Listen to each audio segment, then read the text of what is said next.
சாவடியில 10 தோழிகளோடு பந்தடித்து விளையாடி கொண்டிருக்கின்றார். அப்படி இருக்கும் பொழுது குறும்பை நாடு அவனிகட 56 தேசத்திற்கும் அதிபதியாக இருக்கக்கூடிய அயோத்தி நாடுக்கு உட்பட்ட சிற்றரச நாடு. அப்படி இருக்கவோ அயோத்தி நாட்டு ஹரிராம சந்திரமூர்த்தி ஆண்டு வருகிறார். ஹரிராம சந்திரமூர்த்திக்கு 5 நிறம். சரி, பச்சை நிறம், பவள நிறம், நீல நிறம், வெள்ளை நிறம், தங்க நிறம். இப்படி சொல்லக்கூடிய 5 நிறத்தோடு இருப்பவர் ஹரிராமச்சந்திரமூர்த்தி. ஹரிராமச்சந்திரமூர்த்தி அன்னைக்கு நாள் முதலா குறும்பை நாட்டுக்கு வருகிறார். இந்த செய்தி யாருக்கு போகுது? குறும்பை பெண்ணால் பெற்ற மகன் குலமகள் குறும்பை பெண்ணாளுக்கு போகுது.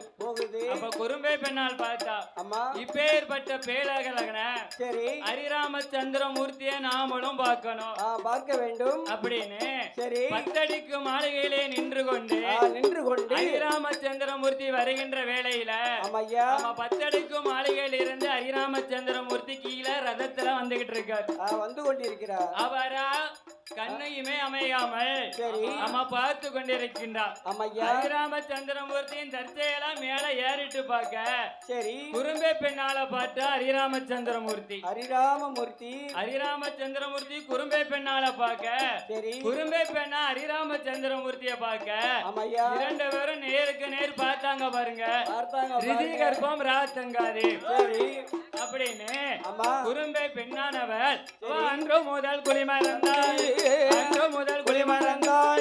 60 சோழானா நன்றியுடன் குளிமறந்தாள் 40 சோழானா 3வது மாதத்திலே முத்த வெற்றிடுமா 4வது மாதையில நல்லதொரு மதகையான 5வது மாதையில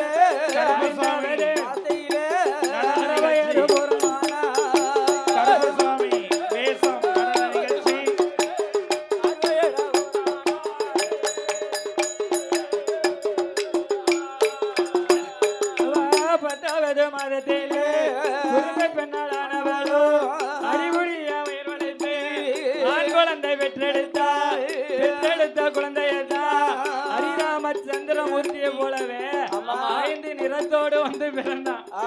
அதாவது பச்சை நிறம் ஒருபுறம், பவள நிறம் ஒருபுறம், நீல நிறம் ஒருபுறம், தங்க நிறம் ஒருபுறம், வெள்ளை நிறம் ஒருபுறம் என்று சொல்லக்கூடிய ஸ்ரீராமச்சந்திர மூர்த்தியை போலவே வந்து பிறந்தார்.